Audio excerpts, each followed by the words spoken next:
ఎప్పుడైతే మీరు పూజ చేయడానికి వెళతారో మరియు దీపం వెలిగిస్తారో నేను 4 వస్తువుల గురించి చెబుతున్నాను. మీరు దీపం వెలిగించేటప్పుడు వాటిని దీపంలో వెయ్యాలి. అలా చేస్తే మీ జీవితంలో ఎంత మార్పు వస్తుందో మీకు అర్థమవుతుంది. ఉదాహరణకు, ఎప్పుడైతే మీరు దీపం వెలిగిస్తారో కొంచెం బియ్యం వెయ్యండి. మీరు వినే ఉంటారు, లక్ష్మీదేవి చలాయమానమైనది, ఆమె ఇంట్లో ఆగదు. కాని మీరు దీపంలో బియ్యం వేసి దీపం వెలిగిస్తే దేవీదేవతలు మీమీద చాలా సంతోషిస్తారు మరియు దేవీదేవతలు మీ ఇంట్లో స్థిరమైన నివాసం ఏర్పరచడం ప్రారంభిస్తారు. ఎప్పుడైతే దీపం వెలిగిస్తారో కొంచెం చిటికెడు పసుపు వేయండి. మహాలక్ష్మి చాలా సంతోషించడం ప్రారంభిస్తుంది.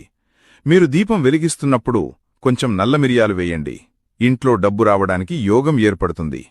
డబ్బు కొరత, బీదరికం, డబ్బు ఎలా సమకూరుతుందో అర్థం కాని పరిస్థితి ఉంటే అన్నీ సరిదిద్దుకోవడం ప్రారంభమవుతుంది.